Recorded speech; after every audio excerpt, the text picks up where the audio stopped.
Class 9 थे, subject हमारा chemistry है। चैप्टर नंबर 9 हमारा है एसिड एंड बेस के बारे में आज हम पढ़ेंगे।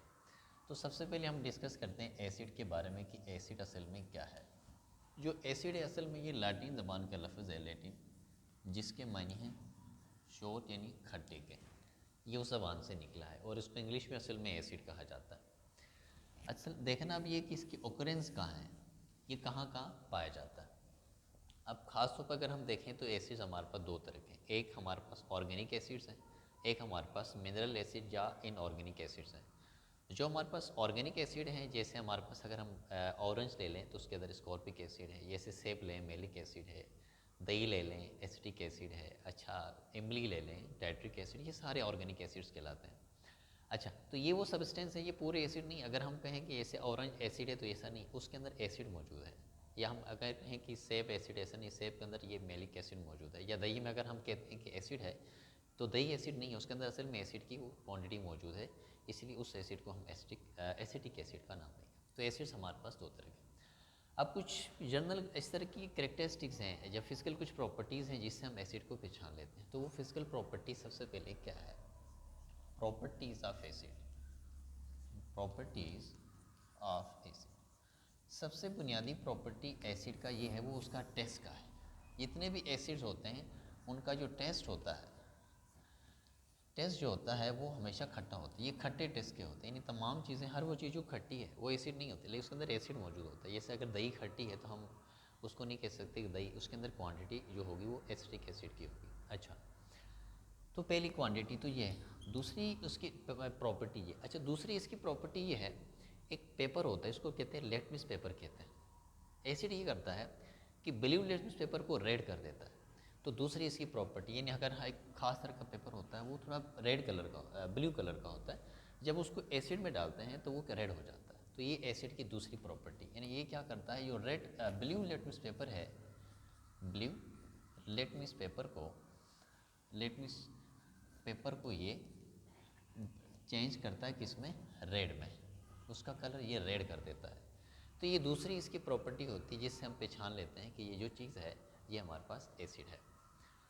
एसिड की तीसरी जो है प्रॉपर्टी वो ये है कि एसिड क्या करता है, बेस के साथ मिलता है। बेस के साथ मिल के ये हमेशा सॉल्ट्स बनाता है, सॉल्ट्स बनाता है। तो ये एसिड की तीसरी एम प्रॉपर्टी है। उसके अलावा एसिड्स कार्बोनेट्स के साथ भी मिलता है, बाइकार्बोनेट्स के साथ भी रिएक्ट करता है। तो ये एसिड की तीन बेसिक प्रॉपर्टीज़ हैं। अच्छा, अब एसिड्स के बारे में, एसिड क्या है इसके बारे में कुछ थ्योरीज हैं जिसको हम आरएनएस की थ्योरी से डिस्कस करेंगे। पहले RNS theory of acid, RNS theories of acid, acid and base, इसकी दोनों थ्योरीज हैं एसिड एंड बेस के बारे में। तो RNS theory of acid and base को हम डिस्कस करने से पहले हम थोड़ा सा बेस के बारे में बताते हैं कि बेस असल में क्या चीज़ है। असल में जो बेस है, जिसको उर्दू में हम असास कहते हैं, इसे असास कहा जाता है, और एसिड को हम उर्दू में तेज़ाब कहते हैं। ये हमारे पास तेज़ाब है। तो अब देखना है कि असास असल में क्या होता है। अच्छा, अगर हम टेस्ट की बात करें तो असास का जो जायका होता है वो कड़वा जायका होता है। जैसे सोप्स के अंदर जितने भी साबुन होते हैं, सोप्स, उनके अंदर भी कहीं ना कहीं बेस मिलाया जाता है। अच्छा, तो जितना भी एसिड होगा जिसका जायका कड़वा होगा, बाई टेस्ट अगर हम बात करें तो वो तमाम चीज़ें क्या कहलाएंगी, वो बेस कहलाएंगी। अच्छा, तो कुछ चीज़ें ऐसी हैं जो कड़वी हैं, तो मतलब वो चीज़ें खुद पूरी बेस नहीं है, लेकिन उनके अंदर बेस की क्वांटिटी मौजूद है। तो इनका जो टेस्ट होगा वो बेटर टेस्ट होगा। अच्छा, दूसरी प्रॉपर्टी इसकी और एसिड की थोड़ी सी डिफरेंट है। जैसे कि एसिड में हमने पढ़ा कि ये ब्लू लिटमस पेपर को रेड कर देता है, ये उल्टा काम करता है। ये जो रेड लिटमस पेपर होता है, रेड लिटमस पेपर होता है, उसको ये क्या कर देता है, ब्लू कर देता है। यानी हम क्या करते हैं, जैसे ही उस बेस के ऊपर अंदर हम लिटमस पेपर डाल देते हैं रेड वाला, तो उसका जो कलर होता है वो चेंज होके ब्लू बन जाता है। तो ये दूसरी इसकी प्रॉपर्टी। अच्छा, तीसरी प्रॉपर्टी, वो प्रॉपर्टी जो हमारे पास एसिड्स की है, ये बेस के साथ मिलकर सॉल्ट बनाता है। ये प्रॉपर्टी दोनों की सिमिलर है। ये इसी तरह से बेस भी, अगर हम बेस के साथ एसिड, बेस को अगर एसिड में मिलाते हैं तो ये भी हमारे पास क्या करता है, साल को प्रोड्यूस कर देता है। तो ये दोनों थोड़ी सी फिजिकल प्रॉपर्टीज़ हैं, ये प्रॉपर्टीज़ हैं जिनसे हम पहचान सकते हैं कि एसिड और बेस क्या है। अब क्या है कि कुछ थ्योरीज हैं एसिड और बेस के बारे में उसमें सबसे पहले जो थ्योरी है वो आर्हेनियस की थ्योरी है। तो हम आर्हेनियस की थ्योरी के बारे में पढ़ेंगे कि आर्हेनियस ने क्या कहा था। आर्हेनियस की थ्योरी ऑफ एसिड बेस क्या है? तो आर्हेनियस सबसे पहले एसिड के बारे में क्या कहता है? आर्हेनियस कहता है वो तमाम चीज़ें जो पानी में हाइड्रोलाइसिस होकर वाटर के साथ मिलकर जब उनको वाटर में ऐड किया जाए तो वो हमें क्या करती हैं, एच आयन देती हैं। उसे हम क्या कहते हैं, एसिड कहते हैं। जैसे देखें अब HCl है, हाइड्रोक्लोरिक एसिड है, इसको जब वाटर में हाइड्रोलाइसिस करेंगे तो ये एच आयन देता है। खैर ये इस तरह से भी टूट जाता है, तो ये एच आयन देने वाला एसिड है। इसी तरह अगर हम बात करें HNO3 नाइट्रिक एसिड के बारे में, इसको भी जब हम वाटर में हाइड्रोलाइसिस करते हैं इसको, तो ये भी क्या करता है, अपना एच आयन दे देता है। तो ये भी हमारे पास क्या बना, एसिड बना।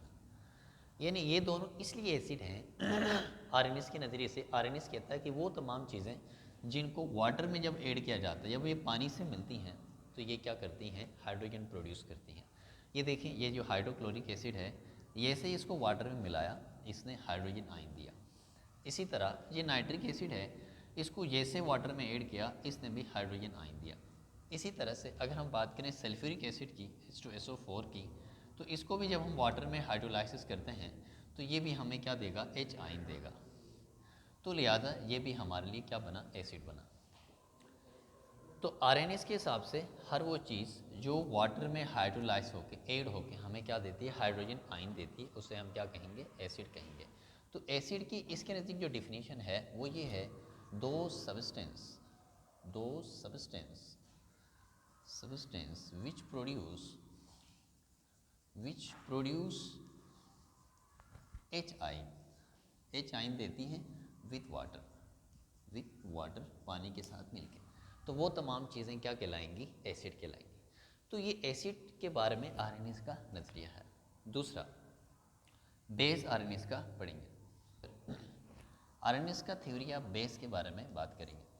जैसे हमने पढ़ा आर्हेनियस ने एसिड के बारे में क्या कहा, उसने कहा कि वो तमाम चीज़ें जो वाटर में हाइड्रोलाइसिस होके या पानी के साथ मिलके एच आयन देती हैं वो क्या कहलाती हैं, वो एसिड कहलाती हैं। तो अब उसका बेस का क्या है, बेस का ये कि वो कहते हैं कि वो तमाम चीज़ें जो पानी में मिलके ओ एच आयन देती हैं, यानी ये वाला आयन, जैसे हम एक चीज़ लेते हैं कॉस्टिक सोडा लेते हैं, तो इसको जब हम पानी में हाइड्रोलाइसिस करते हैं या पानी में मिलाते हैं तो ये हमें क्या देता है, ओ एच आयन देता है, हाइड्रो ऑक्साइड आयन देता है। तो लिहाजा आर्हेनियस के हिसाब से ये हमारे पास क्या बना, बेस बना। अच्छा, इसी तरह से अगर हम बात करें पोटाशियम हाइड्रोक्साइड की, तो इसको भी जब हम पानी में हाइड्रोलाइसिस करते हैं तो ये भी हमें क्या देता है, OH आयन देता है, यानी हाइड्रो ऑक्साइड आयन देता है। तो आर्हेनियस की थ्योरी के हिसाब से ये दोनों हमारे पास क्या बने, बेस बने। तो लिहाजा आर्हेनियस बेस को कैसे डिफाइन करता है, वो कहता है वो चीज़ें, दो सबस्टेंस which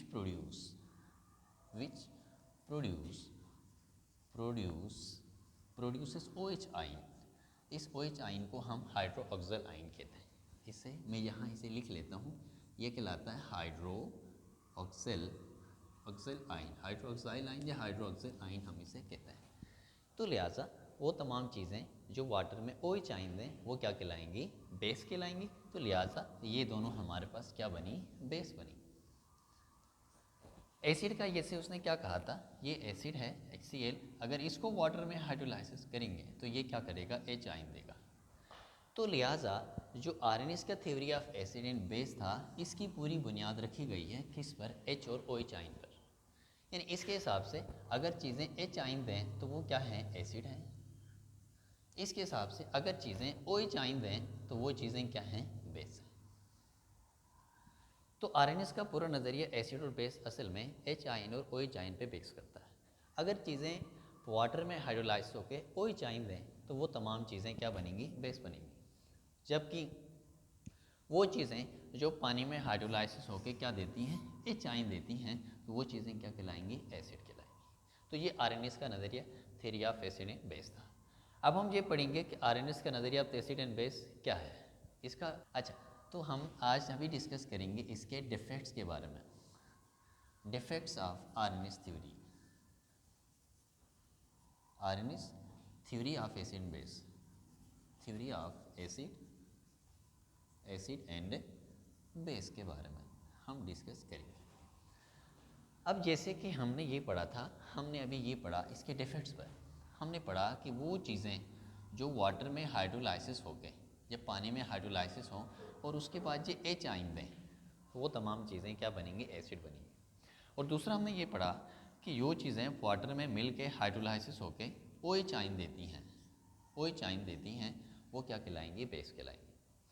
अब प्रॉब्लम क्या है, इससे पहले हमने एसिड बेस की प्रॉपर्टीज़ पढ़ी। अब प्रॉब्लम ये है हमारे पास कि हम डिस्कस करें अगर अल्मोनियम क्लोराइड की, ये हमारे पास एक एसिड है, लेकिन प्रॉब्लम ये है कि ये वाटर में हाइड्रोलाइसिस होकर एच आइन देता ही नहीं, इसके पास एच आइन है ही नहीं। तो इसका मतलब ये हुआ कि आरएनएस का जो नज़रिया एसिड या बेस है, ये सारे एसिड या बेस को डीलिंग करता है। इसी तरह अब देखें सोडियम हाइड्रोक्साइड, ये जो कॉस्टिक सोडा है, ये पानी में हाइड्रोलाइज होकर OH आयन तो देता है, जबकि हम देखते हैं अमोनिया के बारे में, ये बेस है हमारे पास, लेकिन जब इसको हाइड्रोलाइसिस करेंगे तो इसके पास तो OH आयन है ही नहीं। तो लिहाजा आरएनएस का नज़रिया सारे एसिड्स को या सारे बेस को डील नहीं करता। तो इसका डिफेक्ट क्या है, जैसे मैंने कहा अल्मोनियम क्लोराइड इज़ एसिड, ये एसिड है, जबकि while it doesn't have H आइन, जबकि इसमें एच आइन है ही नहीं। तो ये पहला डिफेक्ट आ गया। अच्छा, अगर हम बात करें बेस के बारे में, तो बेस क्या है, अमोनिया इज अ बेस, ये है बेस है, जबकि while it doesn't have OH आइन, जबकि इसके पास OH आइन है ही नहीं। तो लिहाजा इस बुनियाद पे ये दो चीज़ें ऐसी हैं, ये दो पॉइंट्स ऐसे हैं जो आरएनएस के जो थ्योरी है एसिड और बेस को रद्द कर देती है। तो सवाल ये है कि अगर ये फेल हुआ है तो फिर हम इसको पढ़ते क्यों हैं। तो हम इसकी बात कर रहे हैं इसकी यूटिलाइजेशन के बारे में, यूटिलाइजेशन के बारे में बात करेंगे कि ये यूटिलाइज कहाँ होता है। असल में हुआ ये कि आरएनएस का जो नज़रिया है एसिड और बेस का, ये हमें न्यूट्रलाइजेशन में हेल्प करता है, न्यूट्रलाइजेशन में हेल्प करता है। यानी न्यूट्रलाइजेशन का जो कंसेप्ट था वो आरएनएस की थ्योरी ऑफ एसिड के बेस के बाद मिला, क्योंकि न्यूट्रलाइजेशन में जैसे ये कि ये एसिड है और ये हमारे पास एक स्ट्रॉन्ग एसिड ले लें और ये एक स्ट्रॉन्ग हमारे पास बेस ले लें, तो जब ये दोनों मिलते हैं तो क्या बनता है, सॉल्ट और हमारे पास वाटर। फिर उस दौरान कुछ हीट रिलीज़ होती है, इसको न्यूट्रलाइजेशन हीट भी या एनर्जी भी कहते हैं। तो असल में ये जो न्यूट्रलाइजेशन रिएक्शन है, इस रिएक्शन को समझने में हमें हेल्प करता है आरएनएस की theory of acid and base, तो इसीलिए हम इसको अभी पढ़ते हैं। तो ये जो पूरा था ये हमारे पास था आरएनएस का थ्योरी ऑफ एसिड एंड। अच्छा, अब RNS theory of acid and base के बाद, क्योंकि वो काफ़ी कुछ डिफेक्ट्स उसके अंदर आ गए, तो लोरी एंड ब्रॉन्स्टेड, ये दो साइंसदान थे, उन्होंने कुछ थ्योरीज दी एसिड और बेस के बारे में। तो अब हम देखेंगे कि इनका क्या है। असल में इनकी पूरी थ्योरी जो बेस करती है, जिस चीज़ पे बेस है वो प्रोटॉन पे है, वो प्रोटॉन पे बेस करती है। अच्छा, तो लिहाजा कैसे बेस करती है, चलें इसको समझने के लिए हम एसिड को डिफाइन करते हैं। अच्छा, ये कहते हैं कि एसिड वो चीज़ें, वो सब्सटेंस जो अपना प्रोटॉन डोनेट करती है, उसको हम एसिड कहते हैं। और बेस क्या है, वो चीज़ें जो उस प्रोटॉन को एक्सेप्ट करती हैं। चलो देखते हैं कि क्या। सपोज करें, पहले डिफिनेशन में लिख लेता हूँ, those substances which can donate proton, जो प्रोटॉन को डोनेट करती है, उसको हम क्या कहेंगे, बेसिकली एसिड कहेंगे। अब आप सोच रहे होंगे कि सर ने तो यहाँ वहीं एसिड ही लिख लिया, तो लिहाजा उस प्रोटॉन को वैसे हम इस तरह से जाहिर करते हैं, तो वो उसकी मैं वजह आपको बता देता हूँ। अब इसकी अच्छा, दूसरा फिर ये क्या कहते हैं, बेस क्या है, बेस क्या है, दो सब्सटेंस ये वो सब्सटेंस हैं विच कैन एक्सेप्ट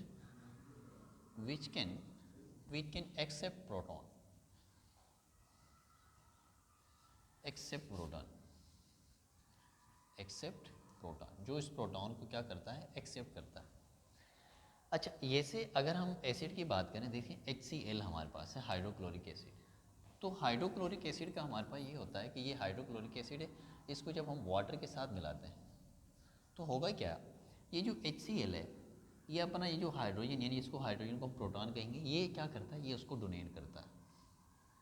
तो जब ये इसको डोनेट करेगा तो ये उस प्रोटॉन को एक्सेप्ट करेगा। होगा क्या, जब ये डोनेट करेगा तो ये जो वाटर है ना, ये इस तरह से चेंज हो जाएगा, इसको कहेंगे हाइड्रोनियम आयन।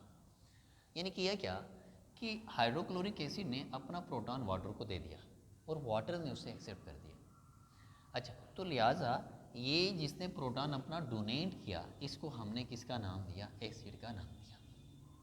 अच्छा, इसी तरह से जैसे कहा कि वो जो प्रोटॉन को एक्सेप्ट करता है, अब यही एग्जाम्पल मैं अगर नीचे ले दूँ और आप ज़रा इसको देखें तो हुआ इसमें क्या, इसमें ये हुआ कि ये अपना प्रोटॉन क्या करता है, डोनेट करता है, ये देता है, और ये क्या करता है, उस प्रोटॉन को एक्सेप्ट करता है।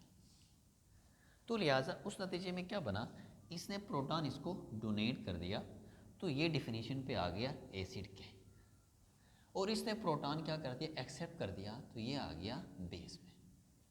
यानी इस थ्योरी के हिसाब से वाटर बेस आ गया। तो लिहाजा हुआ क्या कि जैसे ये प्रोटॉन अपना इसका एक्सेप्ट, ये डोनेट करेगा इसको और ये एक्सेप्ट करेगा, तो ये बनेगा H3O, ये बनाएगा हाइड्रोनियम आयन, जबकि क्लोरीन यहाँ आयन ऐसे आ जाए। तो लिहाजा इस थ्योरी के हिसाब से जो वाटर हमें सामने आया उसका बिहेवियर बेस वाला आया, क्योंकि वाटर ने यहाँ क्या किया, उस प्रोटॉन को, यानी ये जो हाइड्रोजन था उसको एक्सेप्ट किया और ये हाइड्रोनियम आयन बना। ये जो आयन है बड़ा आसा, इसको असल में कहते हैं हाइड्रोनियम आयन कहते हैं, हाइड्रोनियम आयन कहते हैं। तो ये हमारे पास एसिड एंड बेस की थ्योरी है, किसकी, लोरी एंड ब्रॉन्स्टेड की, Lewis theory of acid base. अब लेविस की जो थ्योरी है थोड़ी सी मॉडर्न थ्योरी मानी जाती है, इसमें काफ़ी कंपाउंड्स जो एसिड्स हैं वो उस डेफिनेशन के अंदर आते हैं। तो लिहाजा लेविस की जो थ्योरी है, इसने जो बेस्ड देखी है, ये जो बेस्ड है, ये बेस्ड असल में है पेयर ऑफ इलेक्ट्रॉन्स पे, पेयर ऑफ इलेक्ट्रॉन्स पे इस थ्योरी की बुनियाद रखी गई है। ये असल में एसिड और बेस को इलेक्ट्रॉन्स की बेस पे, जैसे इससे पहले हमने लोरीन ब्रॉन्स्टेड पढ़ा, उसने प्रोटॉन की बेस पे, और आर्हेनिस ने हाइड्रोजन और हाइड्रोक्सिल आयन की बुनियाद पर एसिड बेस को उसने डिफाइन किया। अब अगर हम एसिड को डिफाइन करें तो लोरीन ब्रॉन्स्टेड का जो एसिड है वो क्या है, सॉरी लेविस एसिड। तो लेविस असल में क्या कहता है एसिड्स के बारे में, ये वो सब्सटेंस हैं विच एक्सेप्ट्स, दो सब्सटेंस, वो सब्सटेंसेस हैं, दो सब्सटेंसेस विच एक्सेप्ट, यानी वो क्या करते हैं, विच एक्सेप्ट इलेक्ट्रॉन्स, वो चीज़ें जो इलेक्ट्रॉन्स को एक्सेप्ट करती हैं। जैसे हमारे पास देखें अल्मोनियम क्लोराइड, ये लेविस एसिड हमारे पास है, उसके बोरॉन ट्राइफ्लोराइड, ये हमारे पास लेविस एसिड है। अब होगा क्या कि जैसे इसको अगर हम फर्ज करें क्लोरीन से रिएक्ट करते हैं तो क्लोरीन टूटेगा पार्शियल नेगेटिव और पार्शियल पॉजिटिव में, पार्शियल पॉजिटिव पार्शियल नेगेटिव। अब क्या है कि इसमें नेगेटिव आयन का मतलब ये कि इसमें इलेक्ट्रॉन ज़्यादा है, इलेक्ट्रॉन ज़्यादा है, तो ये क्या करेगा, इस इलेक्ट्रॉन को ये एक्सेप्ट करेगा, तो एक्सेप्ट करने के नतीजे में ये बनाएगा AlCl4। तो लिहाजा ये लेविस एसिड है। लेविस एसिड क्यों बना, डिफिनीशन के एतबार से एसिड क्या है, दो सबसे विच एक्सेप्ट इलेक्ट्रॉन, जो इलेक्ट्रॉन पेयर को एक्सेप्ट करती है, इलेक्ट्रॉन पेयर आम लफ्ज़ हम इसको यहाँ कह सकते हैं। तो जो इलेक्ट्रॉन पेयर को एक्सेप्ट करेगा वो क्या बनेगा हमारे पास, लेविस एसिड। लेविस एसिड जैसे देखें दूसरा Lewis acid FeCl3, FeCl3 ferric trichloride, ये भी लेविक एसिड है। तो ये भी क्या करता है, ये असल में अगर हम क्लोरीन को ले लें पार्शियल नेगेटिव पार्शियल पॉजिटिव, यानी इसके अंदर देखें इस क्लोरीन पार्शियल नेगेटिव आयन उसमें आता है, इसमें इलेक्ट्रॉन ज़्यादा होता है। तो अब क्या है कि इस FeCl3 फेरिक ट्राइक्लोराइड क्या करता है, ये इसके इलेक्ट्रॉन को एक्सेप्ट करता है, जैसे ये इलेक्ट्रॉन को एक्सेप्ट करेगा तो ये FeCl4 बनेगा। तो जैसे डिफिनीशन में हमने कहा था कि वो सब्सटेंस जो इलेक्ट्रॉन पेयर को एक्सेप्ट करते हैं, तो लिहाजा इसने इलेक्ट्रॉन पेयर को एक्सेप्ट किया और ये भी हमारे पास क्या बना, एसिड बना। इसी तरह अगर हम बात करें फेरिक ब्रोमाइड की बात करें तो इसका भी है, लेकिन यहाँ फिर ब्रोमीन लगाना पड़ेगा, partial negative bromine, partial positive. तो हुआ क्या, ये क्या करेगा, ये इसके इस पेयर ऑफ इलेक्ट्रॉन को एक्सेप्ट करेगा। तो एक्सेप्ट करने के बाद ये बनेगा FeBr4 का माइनस। तो लिहाजा ये भी क्या बना, लेविस एसिड बना। तो लेविस एसिड बेसिकली क्या है, वो चीज़ें जो पेयर ऑफ इलेक्ट्रॉन को क्या करती हैं, एक्सेप्ट करती हैं, तो उन्हें हम क्या कहेंगे, लेविस एसिड कहेंगे। अच्छा, अब हम डिस्कस करेंगे लेविस बेस के बारे में कि लेविस का जो बेस है वो असल में क्या है। अच्छा, डेफिनेशन इसकी क्या है, वो ये है, दो सब्सटेंस, ये वो चीज़ें हैं, वो सब्सटेंसेस विच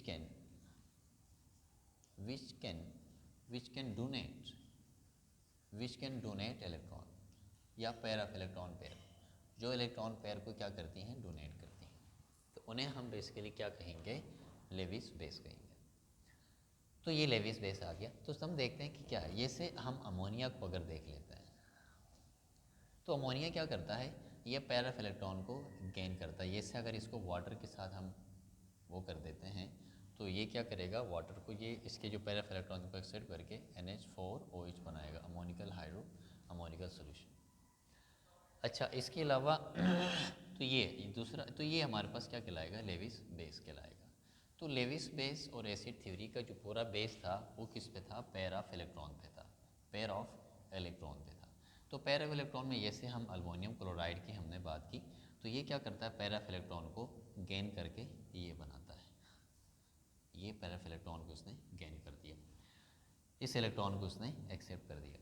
और दूसरा बेस अगर बात करें, ये तो लेविस एसिड की डिफिनीशन थी, तो लेविस बेस की जो डिफिनीशन है वो क्या है, ये एक्सेप्ट करता है और ये क्या करेगा, ये देखें NH3, ये क्या करता है, अपने इलेक्ट्रॉन इसको डोनेट करता है, इसको देगा इलेक्ट्रॉन अपने, उसको डोनेट करने के बाद ये NH4OH अमोनिकल सोल्यूशन बनाता है। तो ये इनमें अगर जो इलेक्ट्रॉन को एक्सेप्ट करे, यहाँ एक्सेप्ट कर रहा है, तो ये हमारे पास क्या है, एसिड है। और जबकि यहाँ ये क्या कर रहा है, डोनेट कर रहा है, तो ये हमारे पास क्या है, बेस है। तो ये लेविस एसिड और बेस की थ्योरीज हैं। अब अगला जो रिएक्शन है, न्यूट्रलाइजेशन रिएक्शन पे ऊपर हम बात करेंगे। अच्छा, एक न्यूट्रलाइजेशन रिएक्शन होता है, एक न्यूट्रलाइजेशन हीट भी होती है, तो लेकिन हमारे पास जो टॉपिक है वो न्यूट्रलाइजेशन रिएक्शन के बारे में। तो ये असल में होता है क्या है, एक ऐसा रिएक्शन है जिसमें जब एसिड और बेस आपस में मिलें और दो न्यूट्रल चीज़ें सॉल्ट और वाटर बनाएं, तो उस प्रोसेस को हम बेसिकली क्या कहेंगे, न्यूट्रलाइजेशन रिएक्शन। तो मैं इसके आगे रिएक्शन लिख लेता हूँ, बेसिकली ये रिएक्शन है न्यूट्रलाइजेशन रिएक्शन। तो इसमें होता है क्या है, इसमें देखें, ये हमारे पास एक एसिड है, हाइड्रोक्लोरिक एसिड, इसको हाइड्रोजन क्लोराइड भी कहते हैं। दूसरा हमारे पास है सोडियम हाइड्रोक्साइड, या इसको हम कॉस्टिक सोडा भी कहते हैं। ये हमारे पास एक एसिड है और ये हमारे पास क्या है, एक बेस है। अच्छा, जब हम एसिड और बेस को मिलाएंगे तो क्या होगा, थोड़ी सी इक्वेशन को मैं बताता हूँ। ये हाइड्रोजन प्लस चार्ज होता है, क्लोरीन नेगेटिव होता है, सोडियम पे प्लस होगा, ये पूरा हाइड्रोक्सिल ग्रुप है, OH होगा। तो जैसे कि हमने पढ़ा था कि ये जो न्यूट्रलाइजेशन रिएक्शन है, ये समझने में हमें हेल्प कौन करता है, उसका Arrhenius theory of acid and base करता है। तो अब होगा क्या, इसका नेगेटिव क्या करेगा, इसके पॉजिटिव के साथ ऐड करेगा, तो लिहाजा होगा क्या, इससे बनेगा वाटर। वो ऐसे है, जैसे देखें, ये H आयन है और ये OH आयन है, तो ये दोनों मिलेंगे, हाइड्रोजन एक और एक, दो हाइड्रोजन, और ऑक्सीजन हमारे पास ऐसे ही आ गई। तो लिहाजा इस तरह से ये क्या बनेगा, वाटर बनेगा। अब हो क्या होगा, ये क्लोरीन का रेडिकल है, तो ये क्या करेगा, इस पर अटैक करेगा। तो जब ये इस पर हमला करेगा तो इसके साथ ये क्या बनेगा, हमारे पास सॉल्ट बनेगा, जिसको हम क्या कहेंगे, सोडियम क्लोराइड भी कहें, या इसे हम टेबल सॉल्ट भी कह सकते हैं। तो लिहाजा समझने वाली बात क्या है, समझने वाली बात दरअसल ये है कि जब कोई एसिड बेस के साथ मिले तो उससे दो चीज़ें बनती हैं, सॉल्ट और वाटर, और ये दोनों असल में क्या होते हैं, न्यूट्रल होते हैं। यानी ये दोनों प्रोडक्ट्स हमारे पास आए, ना हम इनको एसिड कह सकते हैं ना बेस कह सकते हैं। इसी बुनियाद पर इसको हम न्यूट्रलाइजेशन रिएक्शन कहते हैं। वैसे तो रिएक्शंस बहुत सारे हैं, लेकिन जहाँ जो प्रोडक्ट बनेगा वो सारा न्यूट्रल बनेगा।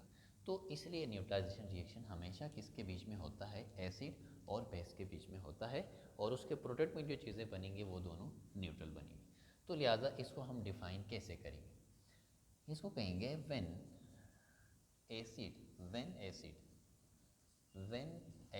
And base combine together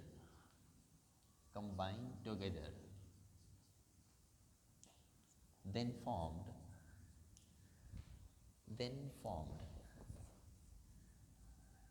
formed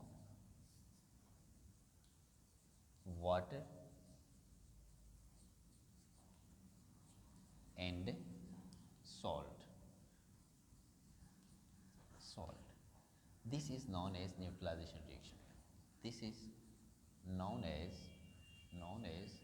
neutralization reaction.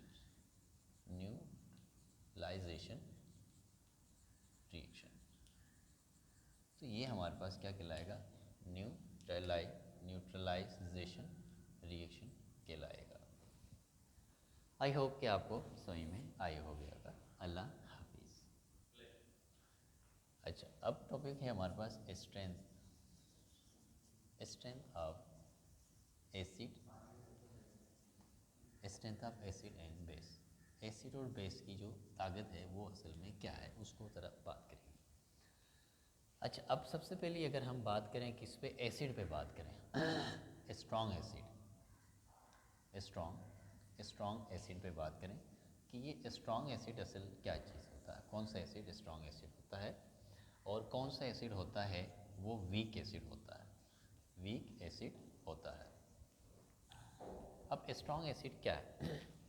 Strong acid वो एसिड जो कम्प्लीटली अपने आयंस में अलग नहीं होता। जैसे हम बात करें सल्फ्यूरिक एसिड के अंदर, सल्फ्यूरिक एसिड को अगर हम आयनाइज करने की कोशिश करें तो ये क्या करेगा, इस तरह से आयनाइज होगा, ये कम्प्लीटली आयन में कन्वर्ट नहीं हुआ। अगले स्टेप में फिर अगर करें तो फिर ये आके ये इस तरह से अपना आयंस में कन्वर्ट हो जाएगा, HSO4। तो देखें ये क्या था, ये हमारे पास स्ट्रॉन्ग एसिड है। देखें इसमें ये कंप्लीट अपने आयंस में आयनाइज नहीं होता। तो दोबारा से जब हम इसी की हाइड्रोलाइसिस करते हैं तो ये आके तब ये अपने आयंस में क्या हो जाता है, कंप्लीट डिसोसिएट होता है। तो वो एसिड जो अपने आयंस में कंप्लीटली डिसोसिएट नहीं होते, अलग नहीं होते, उन्हें हम असल में क्या कहते हैं, स्ट्रॉन्ग एसिड्स कहते हैं। अच्छा, इसकी बनिस्बत अगर हम बात करें हाइड्रोक्लोरिक एसिड की तो ये वीक एसिड है। उसकी वजह ये है कि ये जो है ना, ये जल्दी हाइड्रोलाइसिस होता है। अच्छा, ये जो हाइड्रोलाइसिस वाला प्रोसेस है ये वैसे रिवर्सिबल रिएक्शन है। रिवर्सिबल मतलब ये कि जैसे ये इस तरह के आयंस बने तो वापस ये आयंस मिलकर ये बना देते हैं, इसको रिवर्सिबल कहा जाता है। तो अब अगर हाइड्रोक्लोरिक एसिड का देखें तो ये कंप्लीट अपने आयंस में अलग हुए हैं। तो लिहाजा जो एसिड्स अपने आयंस में कंप्लीट अलग हों, सेपरेट हों, उन्हें हम क्या कहेंगे, वीक एसिड्स कहेंगे। और वो एसिड जो अपने आयंस में कंप्लीट अलग नहीं होते, जैसे देखें अगर हमने सल्फ्यूरिक एसिड की बात की, हाइड्रोलाइसिस किया, एक आयन दिया, फिर दोबारा करने पर फिर भी ये देखो कंप्लीट अपने आयन में डिसोसिएट नहीं हुआ, क्योंकि ये जो SO4 है हमारे पास, ये भी एसिड की नेचर रखता है। तो लिहाजा ये स्ट्रॉन्ग एसिड है, ये वीक एसिड है। तो इसकी सारी बुनियाद किस पर है, आयोनाइजेशन पे है।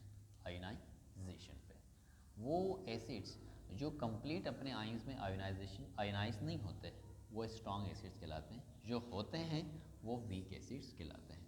तो स्ट्रॉन्ग एसिड और वीक एसिड का जो पूरा रिलेशन है वो भी किस पर बेस करता है, आयोनाइजेशन पे बेस करता है।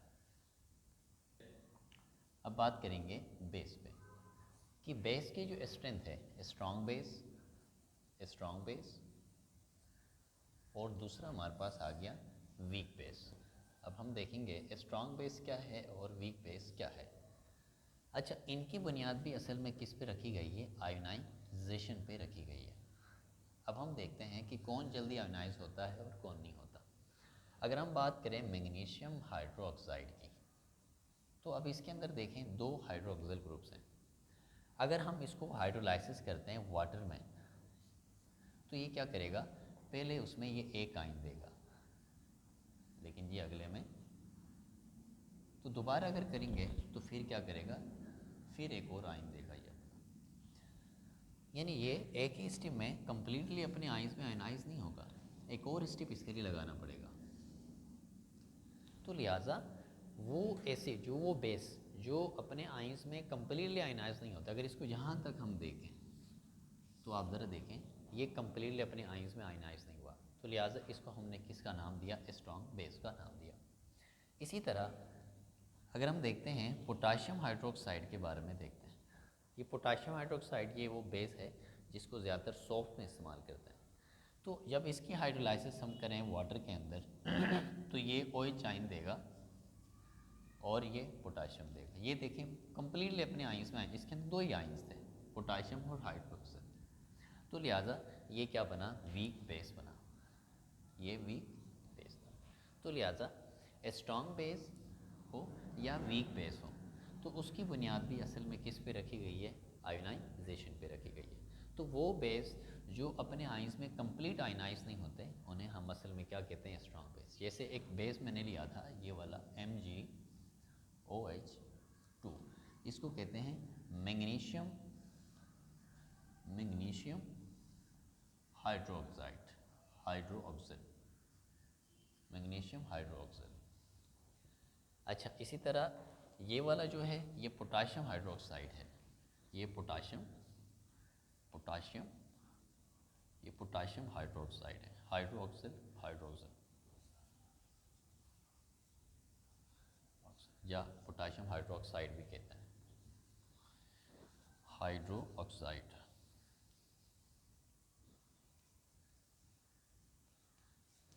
तो लिहाजा ये अपने आयन में कंप्लीट आयनाइज होगा तो वीक बेस, नहीं होगा तो स्ट्रॉन्ग बेस।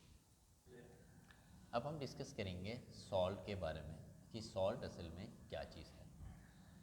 एसिड बेस के बाद जो सबसे इम्पॉर्टेंट टॉपिक है वो हमारा सॉल्ट है।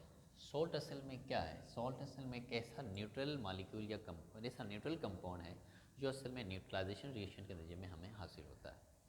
तो सॉल्ट असल में क्या है, it is a neutral compound. ये एक न्यूट्रल कंपाउंड है और जो बेसिकली फॉर्म होता है, बेसिकली फॉर्म ये बनता है बाय द कम्बाइनेशन